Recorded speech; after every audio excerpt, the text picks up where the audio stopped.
c'est un film étrange pour moi, mais en même temps, bon, alors on va dire c'est un film assez habité, voilà, je pense. Alors il est habité, ouais, il est habité. Habité par moi, c'est sûr, et puis habité par la montagne, habité par Valérie, habité par tout ce qu'il compose, moi compris. Voilà.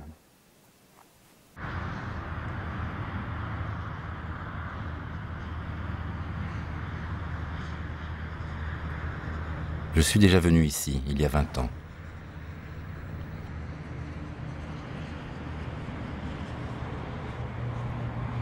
Je me souviens, je voyageais en autostop dans la région.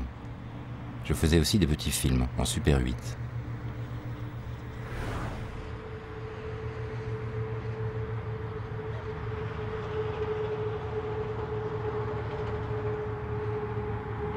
Cette année-là, on parlait beaucoup d'une affaire. Une histoire avec un touriste canadien et une jeune serveuse. La fille avait disparu. Elle s'appelait Valérie.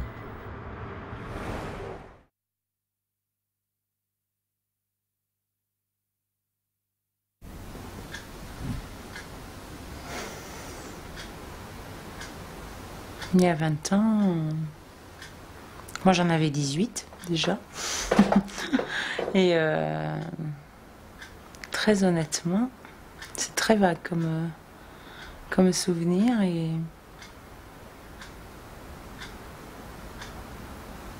je sais, honnêtement, je vois vraiment pas.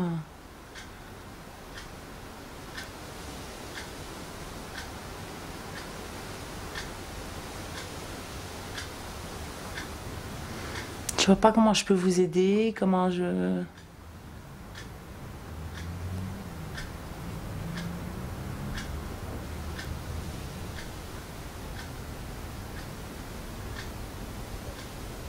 Ce film se prétend comme une enquête.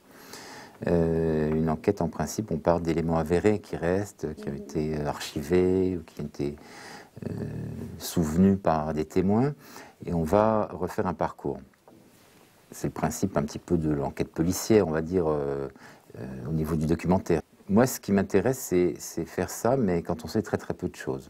Donc en fait, l'avantage que présentait pour moi ce sujet, c'était que je partais d'une matière totalement, quasiment indéterminée, totalement faible, enfin, très peu instruite.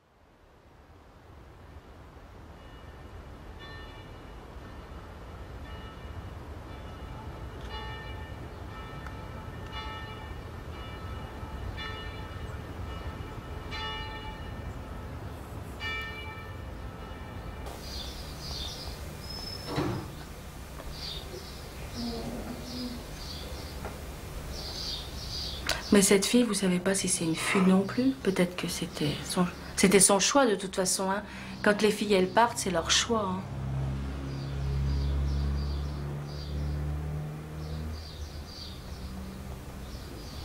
Elle était coiffeuse, apprentie coiffeuse. Elle a tout arrêté. Ça, c'est encore plus dur parce que moi, je voulais qu'elle réussisse dans quelque chose. L'aînée, je voulais qu'elle réussisse aussi. Ben, on veut tous hein, que nos enfants réussissent quelque chose. Puis quand il y en a un qui part différemment, ben...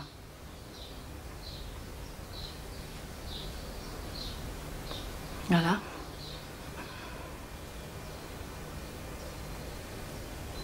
Donc là, on parlait de cette jeune fille de 17 ans, mais je crois que ça... C'est de la mienne qu'on est en train de parler.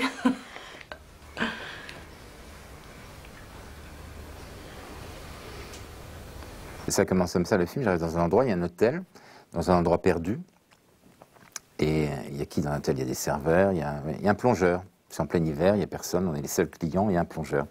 Donc on interviewe le plongeur. Après, on lui dit, bon, vous ne connaissez pas quelqu'un d'autre à qui on pourrait poser cette question? Ah bah oui, tiens, allez voir la dame là-bas, de ma part. Et ça se fait comme ça. Ça se peut qu'on ait eu des Valérie. Mais je me rappelle plus. Ça aurait été quand ça l'était. Non, mais je me rappelle plus. Donc on s'installait, on était une petite équipe, on était 3. On s'installait face aux gens et on mettait la caméra en marche. Et à ce moment-là, on leur disait, non pas quel était le sujet du film, mais on leur posait la première question. On leur disait, ben voilà, nous on fait un film, on recherche une dénommée Valérie, qui peut-être, il y a 20 ans, était dans la région comme serveuse dans un hôtel Bellevue, etc. Ici, sur place, vous dites que ça se passait à l'hôtel Bellevue, mais ici, tous ceux qui étaient sur place à cette période-là ne se rappellent de rien. Et j'avoue que là, vous êtes dans le noir. Là. Ah oui, je suis un petit peu surpris. Parce que vous ne savez rien d'elle, autre chose, vous ne savez rien de plus. Non. Alors là, c'est différent. Alors là, si vous arriviez à la retrouver, vous auriez fait un sacré chemin. Parce que... Donc les gens se retrouvaient d'emblée à la fois dans le film et dans le sujet. Et dans un sujet auquel, effectivement, en général, ils n'ont pas eu de réponse. Donc, ils étaient tout de suite mis dans un dispositif de vis-à-vis assez intense. C'est-à-dire qu'ils ne pouvaient pas répondre à ce qu'on leur demandait. Et en même temps, ils avaient envie de répondre. Parce que, vous savez, enfin, vous n'êtes peut-être pas sans savoir, je ne sais pas, mais que la caméra fabrique entre celui qui filme et celui qui est filmé une relation qui est totalement spécifique, particulière, et qui n'a rien à voir avec ce même vis-à-vis dans lequel il n'y aurait pas de caméra. La caméra, ce n'est pas un outil anodin, c'est quelque chose qui change les réactions des gens. Moi, par exemple, là, le fait qu'il y ait une caméra, je ne vous parle pas de la même manière que je vous parlerais sans caméra. Mais ça, c'est valable pour tout le monde. C'est-à-dire qu'en fait, voilà, c'est la magie du cinéma, ou en tout cas la spécificité de cet appareillage, qui n'est pas rien, qui fait que quelqu'un qui filme n'a pas la même relation que s'il n'est pas en train de filmer. Et alors celui qui est filmé n'a encore plus, pas du tout la même réaction. Bon, donc les gens étaient pris d'emblée dans un dispositif duquel, je ne dirais pas qu'ils ne pouvaient pas s'échapper, mais qui était assez fort. Ce sont des gens qui, la plupart, évidemment, ne connaissaient rien au cinéma, n'avaient même pour certains jamais vu une caméra. C'était dans des petits villages, des montagnes.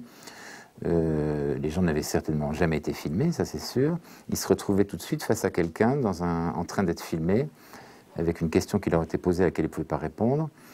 Et donc, il y avait une espèce de charge émotive, comme ça, dans la relation, qui faisait qu'ils ne pouvaient pas répondre, mais en même temps, ils n'avaient pas envie, d'une certaine manière, de m'abandonner dans cette question. Ils essayaient de combler les blancs. Ils essayaient de combler. Alors, vous avez probablement observé qu'il y a un moment de bascule toujours assez incroyable, c'est-à-dire que les gens disent « non, je ne connais pas », et normalement, dans une interview normale, on pose une deuxième question, ou alors on coupe, ou alors on dit je suis désolé, au revoir madame, je vais chercher ailleurs pour voir si quelqu'un d'autre peut me répondre. Et là, nous, on restait, on ne bougeait pas, et il y avait un moment assez difficile à tenir, je dois dire, pour tout le monde, pour eux et pour nous, et pour les spectateurs, qui est un moment de tension qui monte, qui monte. On se sent mal à l'aise. Oui, on se sent mal à l'aise parce qu'il ne se passe rien. Et qu'en même temps, il se passe quelque chose, c'est-à-dire que ça travaille. Et c'est à la suite de ce travail que, d'un seul coup, les gens se mettent à parler. Le drame qui s'est passé ici, vous savez, les gens n'en ont pas parlé beaucoup. Hein, Non. parce qu'il y avait peut-être, semble-t-il même, des gens du village qui étaient compromis dans cette affaire. C'est pour ça que... Parce que Non. un jeune, Oui, hein. oui, c'est un jeune, mais... Michel devait avoir... Là, je ne sais pas si on peut en parler là, parce que c'est un événement familial. Ça me frappe, oui. Eh ben, dis donc. Et oui, parce que... Et non, parce que moi, j'ai un frère qui est disparu dans des conditions pareilles. Moi, est-ce que non? Alors, ça m'agace. Eh bien, il fallait pas en parler, Michel. Non, mais c'est ça, vrai que... Lui, on n'a pas... Michel, ils l'ont sûrement pas recherché beaucoup, puisque... Non, Michel, c'est le fils de ceux qui nous ont vendus, là, de nos prédécesseurs. Il avait 29 ans, je crois. Il est mort dans des circonstances dramatiques. Et on a d'ailleurs Il a été parlé retrouvé après, bien sûr. Mais c'est pas ça, c'est pas cet événement-là dont vous parlez, donc j'aurais pas dû ouvrir cette parenthèse. Voilà. Il ouvre à tort. Cette féminine. Je crois beaucoup à cette idée de dérèglement, c'est-à-dire que le documentariste arrive et impose quelque chose, impose une crise. C'est changer l'évidence de la situation en mettant une caméra et en, d'un seul coup, interrogeant les ressorts ou les substrats de cette situation grâce à la présence de la caméra. Alors, vis-à-vis de quelqu'un, en lui faisant dire des choses qu'il ne dirait pas autrement, ou en tout cas certainement pas de cette manière, ou en filmant une scène qui ne se déroulerait pas de cette manière-là, si la caméra n'était pas là. Donc, c'est introduire du désordre d'une certaine manière, face à l'ordre du monde. Alors, c'est pas pour dire que le documentaire est subversif, encore qu'il peut l'être vraiment, mais cette notion de désordre est intéressante parce qu'elle veut dire que c'est une position qui dérange. Et moi, j'imagine que le documentariste, c'est ça. Il vient, il change l'ordre des choses qu'il a devant lui. Parce que, évidemment, il ramène pas des choses nouvelles. Enfin, il vient avec sa caméra, mais en principe, il n'amène pas d'éléments extérieurs. Il vient sur une scène qui existe. Le monde existe sans lui, il vient sur cette scène. Voilà. Mais sa présence transforme complètement l'organisation qui était celle qui prévalait avant qu'il arrive. Donc de ce point de vue-là, il fait du différent avec le même. Il fait de l'autre avec le même.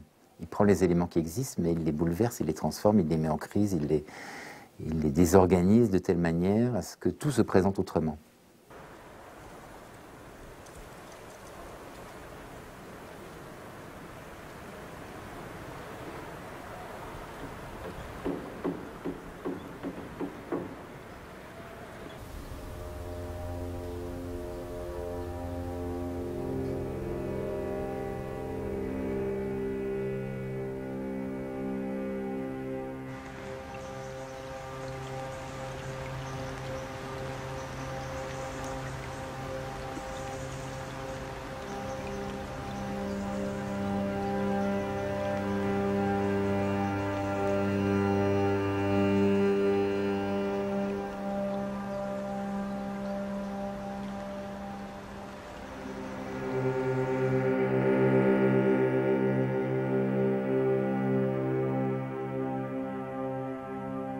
Le lac d'Aiguebelette, où je suis resté plusieurs jours durant l'été.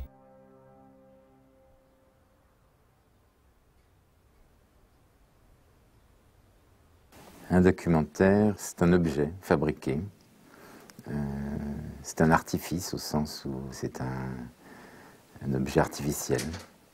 C'est comme un tableau, comme un morceau de musique, c'est pas du tout une captation. Parce que parfois les gens ont peut-être tendance à assimiler ça, soit un reportage, soit pire, une espèce de caméra qui se contenterait d'enregistrer le réel, une sorte de caméra-surveillance.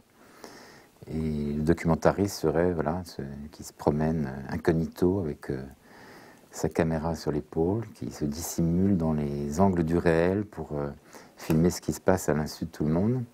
Moi, je crois que c'est, de mon point de vue en tout cas, c'est plutôt le contraire. Il faudrait trouver des gens qui l'ont connue personnellement. Vous pensez que vous avez rencontré des gens qui la connaissaient, qui ne voulaient pas en parler?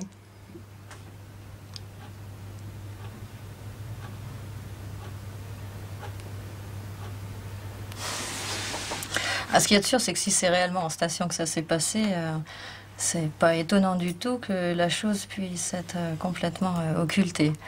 Les gens en station n'aiment pas du tout que les gens de l'extérieur mettent leur nez. Ça, c'est sûr, dans ce qui se passe. Voilà, parce qu'il se passe plein de choses qui sont pas...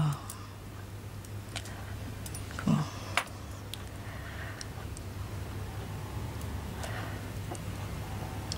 Voilà, au niveau du travail, au niveau de tout, des relations, tout, c'est pas forcément conforme. Voilà, il y a énormément de travail au noir. Donc effectivement, un hôtelier peut ne pas avoir envie qu'il y ait du bruit autour de son hôtel, parce que pour des raisons comme ça. Ou je pense qu'en ouais, station, il y a beaucoup de gens qui ont des choses à cacher. Hein.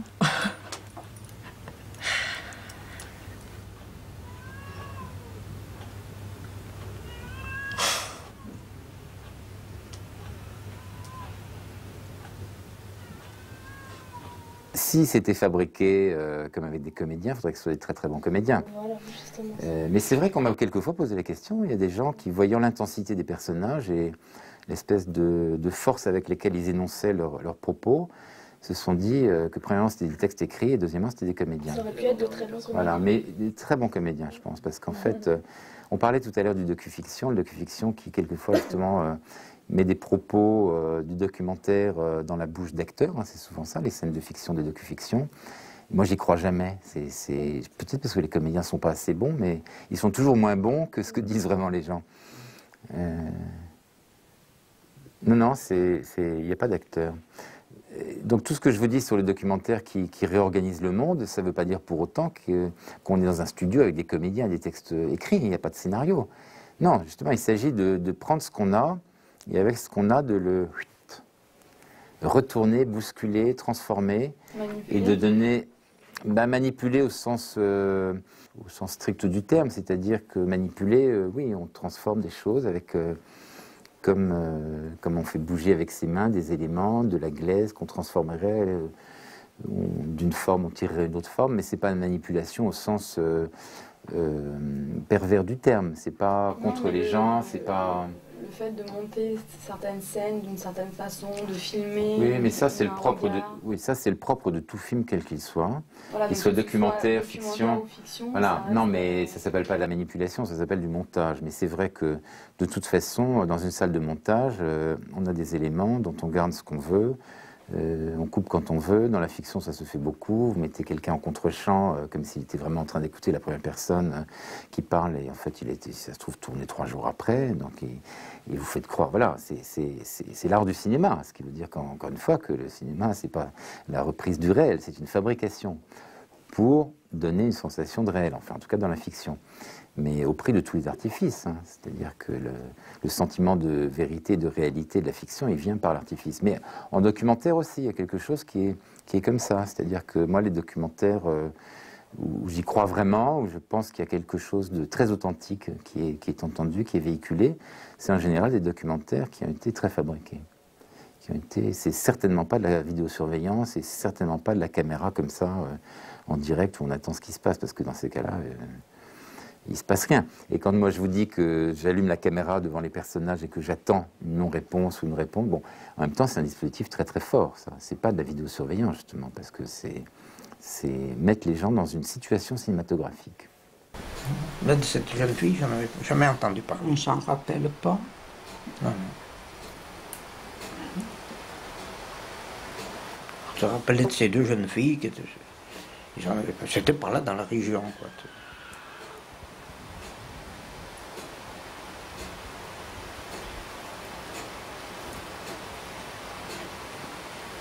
Vous en avez parlé ailleurs, par là, ils ne s'en souviennent pas. Il faudrait voir avec M. Faux. C'est un peu plus âgé. Jamais été retrouvé. On n'en a pas entendu parler de ça. Oh, c'était en été. Bien là, oui, ça a tombé des fois en été, quand on regardait moins la télévision. Une année, il y a un avion qui s'est écrasé à Valjouffré, et ben on l'avait passé. Ouais, qui avait porté la montagne. De l'autre côté. En été, on travaillait, on arrivait tard le soir. Mais il y a longtemps, c'était. Alors vous voudriez savoir si on savait quelque chose? Eh ben non. C'est pas des intellectuels, c'est pas des universitaires, c'est pas la ville, c'est pas des gens dans la ville. Alors, est-ce qu'ils s'expriment plus facilement? Je sais pas. Peut-être pas plus facilement. Oui, ils ont moins de réticence, je pense. Oui. Le documentaire n'aurait pas eu le même ton, si ça avait été des personnes... Non mais oui, je voulais pas que ça soit réflexif, je voulais pas que chacun s'amuse à commencer à disserter sur l'idée de disparition, enfin disserter sur le film. Parce que je voulais quand même avoir des réponses qui passent par l'émotion, qui passent par une espèce de relation directe, sensible. Ici dans le Briançonnais, on faisait venir des filles de la Réunion, soit promettant un bon salaire, logement décent et tout ce qui suit. Ils sont arrivés ici. D'abord, l'établissement n'était pas fini. Il n'y avait pas de logement. Après, on a trouvé des logements sans chauffage, au mois de novembre, décembre, sans chauffage. Les filles, ils étaient embauchés, au lieu d'être embauchés au temps complet, comme ils ont promis, ils étaient embauchés à l'acte. Ils avaient soi-disant logement gratuit, ils devaient payer le logement. Mais moi, je trouve que ces filles-là, ils peuvent, si jamais ils sont en face des patrons, s'ils l'assassinent, c'est tout à fait normal. Hein. Pour moi, en militance, moi, j'étais pas violent, mais presque. Si tu veux, on peut faire des actes comme ça si on a exploité. Moi, j'aimerais savoir pourquoi vous avez fait alors des plans vraiment, mais rapprochés Alors, moi, je voulais qu'on se concentre complètement sur le regard des gens, leurs paroles. En plus, avec cette émotion qui dégageait, je voulais que ça soit ça. Alors, j'ai filmé serré. Et en plus de ça, j'ai filmé serré en les mettant toujours sur un même fond. Vous avez peut-être remarqué qu'il est un fond dans les marrons, parce qu'en fait, c'est le bois qui est... La plupart des habitations du bois, c'est des chalets, enfin, c'est des maisons de montagne. Donc, en général, je trouvais toujours... Ou que ce soit, hein, c'était pas forcément filmé dans le salon, ça peut être à la cuisine. Je cherchais un endroit où il y avait un fond à la fois un petit peu neutre et qui soit le même durant tout le film. Moi, j'étais pourtant moderne en 83. J'avais donc 40 ans. Le bel âge, n'est-ce pas? Et non. Mais je suis prêt à vous aider pour rechercher. On a parlé du fait qu'il y avait une tension, qu'on était mal à l'aise, vous étiez mal à l'aise, eux aussi. On est mal à l'aise, oui, mais enfin, il faut faire attention, parce que pourquoi on est mal à l'aise? Parce qu'on est habitué, notamment à la télévision, à être tout le temps avec du plein. La télévision, par définition, ne supporte pas le vide. Ça angoisse complètement les programmateurs et les diffuseurs qui pensent que dès qu'il y a du vide, on zappe, on va voir chez le voisin, chez le concurrent. Et il y a ce phénomène qui s'est amplifié en 2 décennies, qui est absolument terrible, qui est qu'il faut que tout aille vite, il faut que ça soit plein, il faut qu'on soit tout le temps surchargé d'éléments, d'informations visuelles, écrits, et qu'on soit scotché à l'écran. Hein, ça, c'est vraiment, bon, on pourrait développer ça pendant des heures. C'est une tendance de la télévision. On peut dire que, autrefois on disait la nature a horreur du vide, aujourd'hui on pourrait dire que c'est la télévision qui a horreur du vide. Mais vraiment une angoisse très forte quand on est réalisateur et qu'on monte les films et qu'on a des séances de visionnage, par exemple avec les gens de la télé, c'est assez étonnant parce qu'ils ne se rendent même pas compte, mais c'est leur angoisse numéro 1. C'est-à-dire que dès que ça ne va pas assez vite ou qu'il ne se passe rien, c'est la panique. Bon. Donc le malaise dont vous parlez, il vient aussi de cette acculturation qui est maintenant le propre surtout pour votre génération, qui a davantage grandi que la mienne avec la télévision, qui est que quand il ne se passe rien, il y a un problème. Enfin, on se dit, où est passé le réalisateur? Est-ce qu'il n'y a pas une panne à l'antenne? Enfin, on interprète ça comme quelque chose d'anormal. On ne peut pas imaginer que filmer du vide soit un acte plein. Ce qui est mon cas. Parce que moi, je dis, je vais faire un film sur du vide, c'est-à-dire je suis prêt à dépenser 200 000 € pour filmer du vide. Donc c'est un acte plein. Je veux dire, dépenser de l'argent, embaucher une équipe, faire un film, c'est bon. Donc c'est quelque chose de constructif.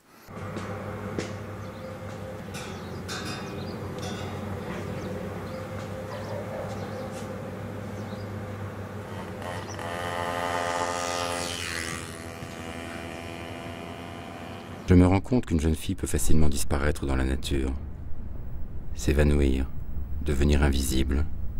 On ne peut pas dire si elle s'est enfuie ou si elle se cache, si elle est morte, si elle est vivante.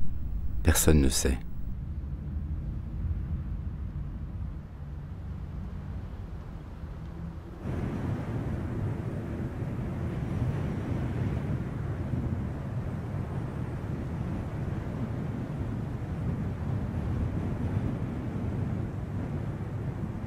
Mon idée, c'était que le paysage soit le pendant de l'histoire.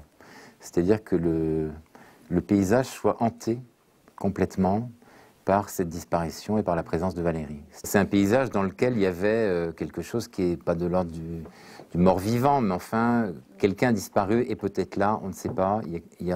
C'est à la fois mystérieux, il y a du tragique, il y a toute une dimension comme ça, presque métaphysique du paysage. Le choix de la montagne, évidemment, n'est pas innocent par rapport à ça, c'est-à-dire la montagne rend possible. Mais une fois qu'on a dit ça, il faut travailler, c'est-à-dire qu'avec l'opérateur, on a énormément réfléchi à la manière dont on voulait filmer la montagne pour qu'elle soit, non pas des cartes postales comme ça qui seraient pour entrecouper les interviews, parce que ça, c'est pas simplement des plans pour séparer les interviews, mais qu'elle ait la même valeur. C'est-à-dire qu'on puisse, face au paysage, ressentir la même chose que ce qu'on ressent face aux entretiens avec les gens. Et nous, on s'est inspiré de toute une tradition de la peinture, qui est la peinture romantique allemande, qui a beaucoup fabriqué des paysages, notamment en montagne, de cet ordre-là. C'est la montagne où on se perd, la montagne où on est seul, la montagne inquiétante, la montagne qui est à la fois attirante et qui fait très peur, la montagne des revenants, d'une certaine manière.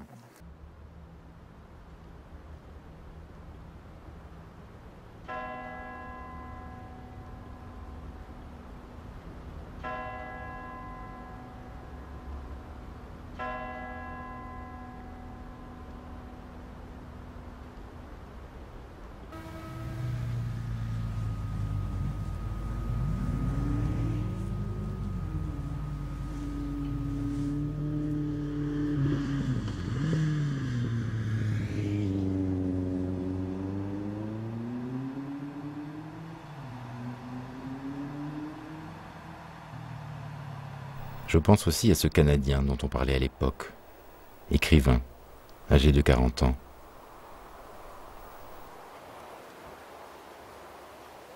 On racontait que c'était l'amant de Valérie.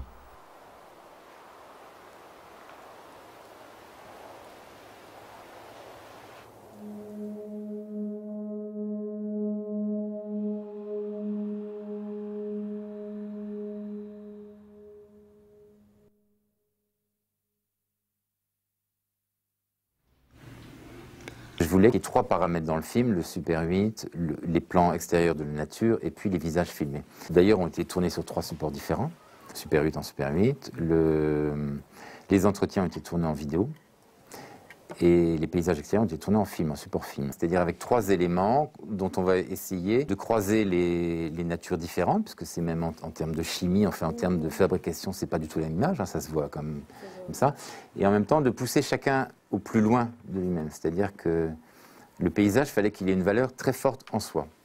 Les entretiens, fallait qu'ils aient une valeur très forte en eux. Ce qui se joue, c'est entre le paysage et les entretiens, et le Super 8, c'est ça. Le vrai jeu, c'est entre ces 3 éléments.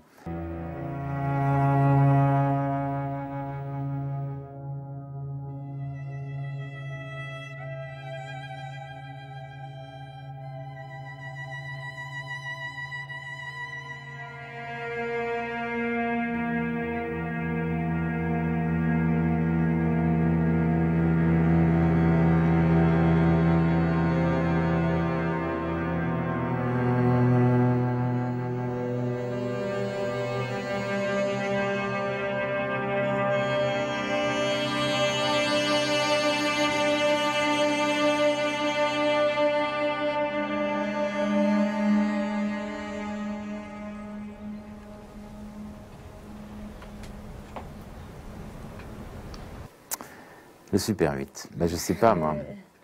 On vient aux questions de fond là. Qu'est-ce que vous en pensez? Moi je sais pas.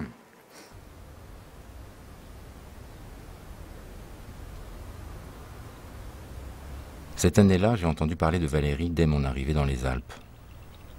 Je séjournais dans la région des lacs, du côté d'Annecy et d'Aix-les-Bains. C'est là qu'on m'a dit que la jeune fille était recherchée par la police.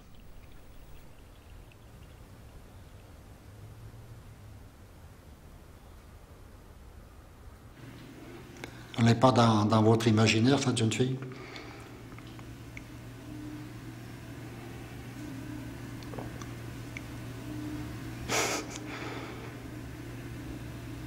Non, je suis désolé, mais... Comme vous nous dites, vous y êtes allé, vous y étiez 20 ans plus tôt. On se dit, c'est peut-être des films que lui-même a tournés et qui a rajouté à ce film-là, mais finalement, si ça se trouve, non. Vous l'avez tourné en même temps que votre film. Et... Mais si je l'ai tourné en même temps, ça veut dire quoi? Si, pour moi, Valérie, c'était vous, mais apparemment... Ah oui, c'était moi, ah oui, d'accord. Oui, donc elle est inventée. Oui. Oui. Non, elle est inventée, effectivement. Non, c'est pas moi, mais elle est inventée. Donc, effectivement, c'est un dispositif... Oui, oui, complètement. Je l'ai refait, oui. Donc, en fait, c'est un dispositif fabriqué. C'est un prétexte, en fait, l'affaire Valérie. C'est un prétexte, mais dans le bon sens du terme. C'est pas un prétexte... c'est pas un paravent, c'est un prétexte, c'est-à-dire c'est une manière de rentrer dans des choses plus profondes. Parce que si vous voulez, si vous avez comme projet de faire parler des gens comme ça sur cette... Enfin, faire parler, c'est pas du micro-trottoir, hein, c'est pas une interview, mais d'avoir ce thème-là, disons, dans un film. Sur la disparition, sur des choses qui sont lourdes, hein, qui sont assez difficiles. Les gens qui disparaissent, il n'y a rien de pire. Donc, si vous allez voir des gens et que d'emblée vous leur posez des questions comme ça, monsieur, madame, parlez-moi de la disparition, vous n'aurez rien. Enfin, le film n'existera pas. Qui va vous répondre? Enfin, c'est bien normal. Donc, je cherchais une manière de pouvoir parler de tout ça, mais en entrant par une autre porte, d'une certaine manière. Donc, de ce point de vue-là, la porte, c'est Valérie. Donc, c'est peut-être ça qu'on peut appeler un prétexte. Mais c'est une manière de rentrer dans le sujet. Et de ce point de vue-là, voilà, c'est un film un petit peu à double tiroir, quoi. Donc, c'est pas un prétexte. Mais il faut ouvrir un tiroir pour qu'il y ait un autre qui s'ouvre en dessous. Sinon, celui du dessous, celui auquel est arrivé le film, ne pouvait pas s'ouvrir. Et je crois ne s'ouvrirait jamais. Alors vous allez me dire, il fallait peut-être l'annoncer dès le titre et dire mon but n'est pas de faire une enquête sur l'affaire Valérie, mais comment vont parler les gens.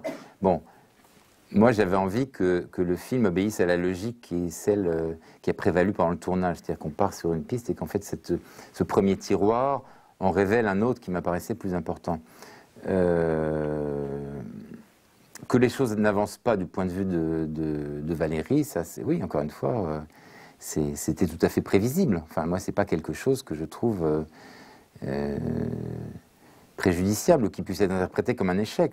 C'est-à-dire qu'en tant que spectateur, il faut rester aussi assez disponible, je crois. C'est pas parce qu'on vous dit une chose au début d'un film qu'il faut vous accrocher mordicus à cette idée et ne plus lâcher. Un film, c'est une évolution. En fait, on vous prend pendant 1 heure, 1 heure et demie, on vous emmène sur un chemin dans lequel il faut vous laisser aller. Alors, on peut ne pas se laisser aller, de même que les films qu'on n'aime pas, on ne rentre pas dans l'histoire. Même en fiction, c'est pareil. On peut ne pas s'identifier du tout avec un personnage, on peut ne pas croire dans le récit, on peut ne pas s'intéresser à l'histoire, ça c'est possible. Donc cette manière qu'a le réalisateur de vous prendre par la main pour vous dire « je vais t'emmener pendant 1 heure et demie dans un lieu connu pour l'instant de moi seul », bon, ça marche ou ça marche pas. C'est ce qui fait qu'il y a des films qu'on aime, des films qu'on n'aime pas. On ne peut pas prétendre que dans tous les cas de figure, ça fonctionne de la même manière. Je crois qu'il faut, oui, il faut garder quand même une certaine disponibilité en tant que spectateur. Il faut essayer plutôt de... Enfin, je ne donne pas de conseils aux spectateurs, mais je dis simplement que pour moi, le spectateur, c'est quelqu'un qui travaille aussi, qui réfléchit à ce qui se passe devant ses yeux et qui n'est pas en train simplement de se demander est-ce que le programme qu'on m'annonce est réalisé ou pas.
Plutôt qu'une histoire d'amour, c'était peut-être un crime.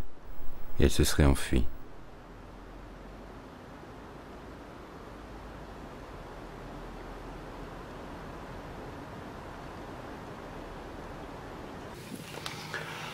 Alors, ce client de l'hôtel, admettez que ça soit son ami. Ça peut. Ils se sont peut-être donné un rendez-vous là. Et elle la connaissait peut-être, enfin, elle connaissait ce client peut-être depuis longtemps. Ils avaient peut-être des relations. C'était peut-être le but de sa vie. Peut-être qu'il lui avait promis monts et merveilles. Allez savoir, peut-être que lui, il était marié, déjà engagé, puis qu'il entretenait cette relation pour son propre plaisir, tout en lui disant « oui, je tiens à toi, on va se marier, je vais divorcer ». Et puis qu'elle apprend, peut-être à ce moment-là, dans cet hôtel-là, qui lui dit enfin la vérité en disant « non, je me suis amusé avec toi ». C'était pas sérieux, jamais je vais divorcer, j'aime bien, j'adore ma femme et mes enfants. Et puis elle, le monde s'effondre. Ben là, il y a une bonne raison, là. Elle a été trahie, trompée. Elle qui croyait en lui comme elle croyait au bon Dieu.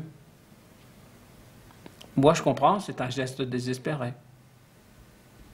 Si c'est ça, bon, ça s'appelle un crime passionnel. Hein. Puis parfois, on est plus ou moins acquitté au bout de quelques années de prison. On efface tout, on recommence.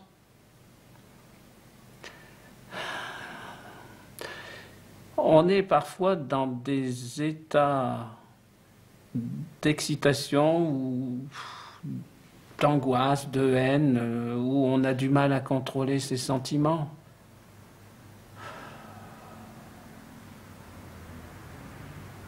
Ouais, placée sous cet angle-là, je la comprends beaucoup mieux. Hein.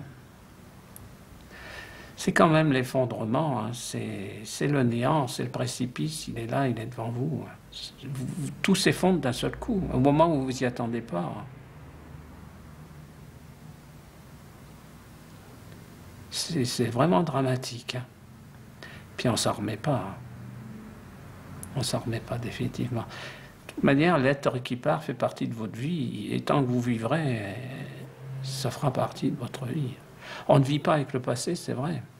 Mais le passé est là quand même en vous. Moi, je dis maintenant, si je veux voir mon avenir, je suis obligé de me retourner. Hein. Parce que devant moi, il n'y a pas grand-chose. Hein. Enfin, dans l'état où je suis encore maintenant, il n'y a rien. C'est la fuite en avant. Tous les jours s'enchaînent aux jours. Mais quelque part à l'intérieur, c'est noir, c'est gris, c'est triste. Mais il faut vivre quand même. Moi, je sais pas. J'ai pas eu le courage hein, de m'arrêter aussi en chemin. Moi, c'est du coup, non, c'est un manque de courage, vraiment. Puis peut-être que, de par mon éducation, là aussi, ça a peut-être influencé. Mais quand on passe des épreuves comme ça, c'est vrai qu'on a des attitudes, des comportements qui sont parfois différents d'une personne raisonnable. Mais ce sont des chocs qui sont terribles. Donc on peut avoir des réactions terribles. Sur ce plan-là, je la comprendrais mieux, cette Valérie. Enfin, tuer. C'est pas facile de se tuer, mais tuer quelqu'un, mince. Il faut vraiment, vraiment être dans un état second de fureur.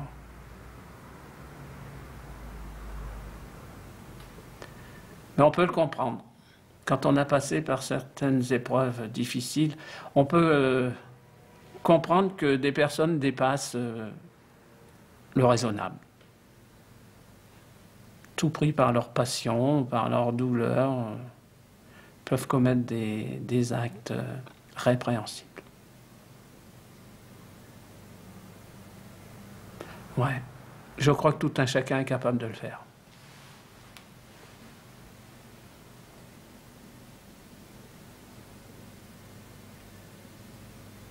Ouais. Moi, on aurait touché à mon épouse, je crois que j'aurais fait quelque chose comme ça.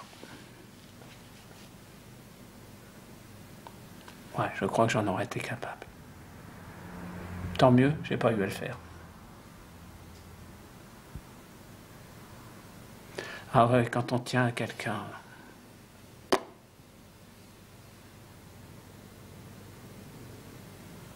Ah ouais.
Là, il y a une musique, il y a une vraie musique, on va dire, c'est l'extrait, enfin, c'est même pas l'extrait, c'est intégralement l'un des trois mouvements d'un morceau de Schubert, qui, quoique étant très connu, presque bateau, je trouve, je sais pas, j'avais envie de le mettre là, malgré son côté très bateau et archi connu. Je me suis dit que c'était cette fois-là ou jamais, comme c'est un morceau que j'aime beaucoup, je me dis bon, cette fois-ci je vais le mettre. En plus, ça correspondait parce que c'est vrai que le paysage, donc m'étant inspiré de la peinture romantique allemande, il y avait une parenté comme ça culturelle Schubert pouvait assez bien s'inscrire, j'aurais mis du Xenakis évidemment, il y avait une espèce de hiatus, mais là, ou du Boulez, mais là il y avait quelque chose qui s'apparentait, qui redoublait, enfin en tout cas qui résonnait assez bien avec le paysage. Voilà. Les autres musiques, c'est des petits extraits comme ça. En général, je ne mets pas vraiment de musique, je mets plutôt des morceaux je vais chercher des bouts de musique que je rentre dans les sons, dans les couches de sons, pour musicaliser en fait le décor. C'est ça qui m'intéresse, c'est de mettre des musiques qu'on ne puisse pas forcément bien reconnaître, bien entendre, mais qui sont un des composants des couches sonores. Il y a ça par exemple dans les travelling, je ne sais pas si vous vous rappelez, il y a plusieurs travelling comme ça sur l'autoroute, et il y a un son qui vient, enfin c'est une musique en fait, qui vient, qui repart, on ne sait pas trop si ça fait partie de... Ça rentre comme ça sur un roulis, c'est-à-dire l'enregistrement du son d'une voiture, de l'intérieur, donc un bruit, un son. Et puis, il y a un autre son qui vient dessus, qui est un son d'avion. Il y a un troisième qui est un son de musique. Donc, chacun apporte quelque chose, une forme d'étrangeté, une manière d'être habité, puisque là aussi, voilà, c'est des lieux qui sont habités, donc ils devaient être habités de sons. Comme si c'était leur matière intrinsèque, presque leur chair, leur corps.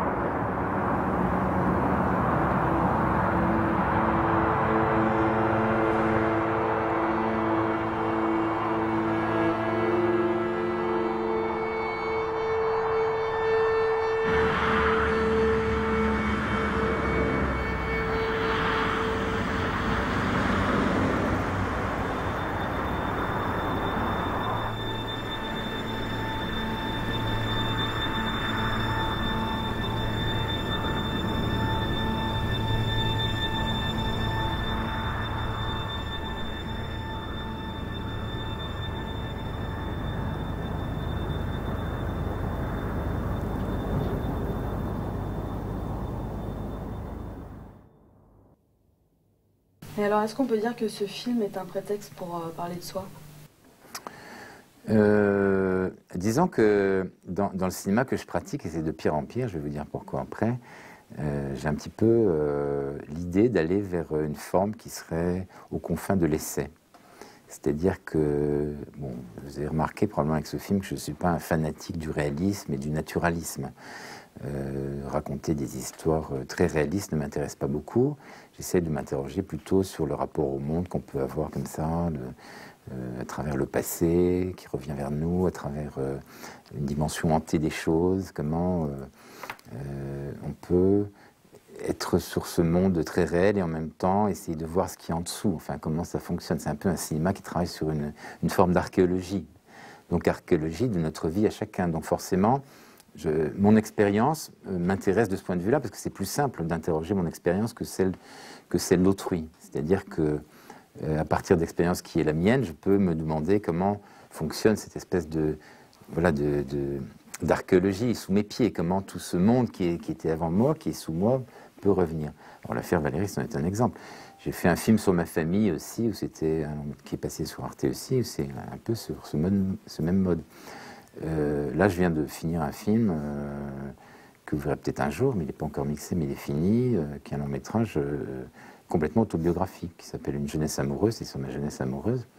Mais c'est pas pour raconter ma vie à moi, c'est simplement parce que, même si je la raconte, simplement parce qu'à travers mon expérience, c'est une matière qui est très abordable pour moi, pour me permettre de parler d'autre chose. Parce que j'ai pas une double, comment dire, si c'était pas ma vie, j'aurais un double travail à faire. Il faudrait que j'invente l'histoire de quelqu'un et qu'à travers cette histoire, je raconte encore une autre en dessous. C'est plus facile de parler de C'est plus facile. Et puis ça m'intéresse parce que ça met dans une position qui, moi, m'intéresse, qui est celle de l'essai, qui réfléchit sur le monde, sur le réel, en mettant en scène ses propres implications, ses propres doutes, ses propres difficultés, parce qu'évidemment, les films autobiographiques ne sont pas des films simplement destinés à ma propre gloire. Vous imaginez bien, ce qui est intéressant, c'est de montrer les failles, là aussi, les trous, les manques. On revient sur ce dont on parlait tout à l'heure, c'est-à-dire comment montrer qu'il y a une espèce de vacuité des choses, de porosité du réel, que le monde est fait de plein d'interstices. Voilà, moi, c'est ça qui m'intéressait, de me glisser dans ces espaces vacants et d'interroger les choses. Pour dire vite, ça m'intéresse de travailler sur l'invisible. Alors ça, c'est intéressant parce que si vous voulez faire des films et dire je veux travailler sur l'invisible, c'est une espèce de paradoxe, a priori, on peut se dire. Sauf que ça, c'est une vraie question de cinéma qui, pour moi, est la question centrale. Comment filmer l'invisible, voilà. C'est ça qui m'intéresse dans la vie. C'est pour ça que je m'intéresse au passé aussi. C'est pas pour faire des films d'histoire. C'est parce que le passé est à la fois visible parce qu'il laisse des traces et invisible parce qu'il n'est plus là. Donc il y a des traces, donc ça c'est filmable, par exemple, et puis il n'est plus là, donc c'est quand même, voilà, qu'est-ce qu'on peut filmer? Comment on peut filmer l'invisible à travers ce qui reste? Alors il y a les traces, mais il n'y a pas que ça. Les traces, c'est ce qui est le plus facile de filmer des traces, mais quelquefois il n'y a pas de traces. Et l'affaire Valérie, ce qui m'intéressait, c'est qu'il n'y a pas de traces, il n'y a rien du tout. Voilà, ça c'est un projet de cinéma pour moi. Je ne sais pas si du documentaire, de l'essai, bon c'est pas de la fiction parce que dans ce film c'est pas des comédiens, mais je ne sais pas de quelle nature est ce cinéma. Simplement, je pourrais dire que mon projet c'est ça. Qu'est-ce qu'on peut filmer quand il n'y a rien? Comment filmer ce qui n'est pas filmable? Puisque par définition, l'invisible c'est l'irréprésentable. Ça c'est un sacré challenge, mais ça me motive pour me lever le matin.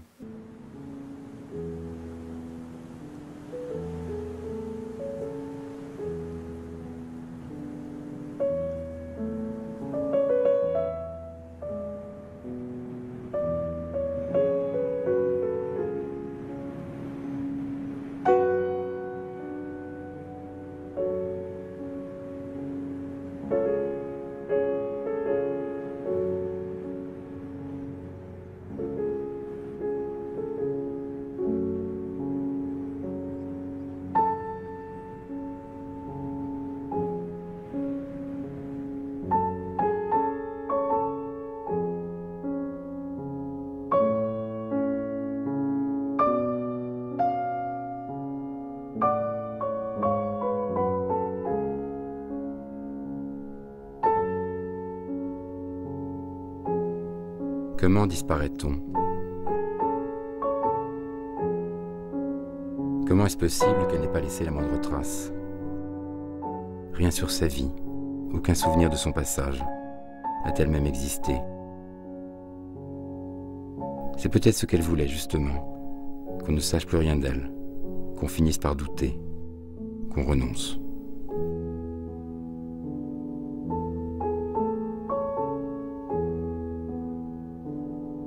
Alors il ne nous resterait plus que quelques lieux et un prénom, Valérie.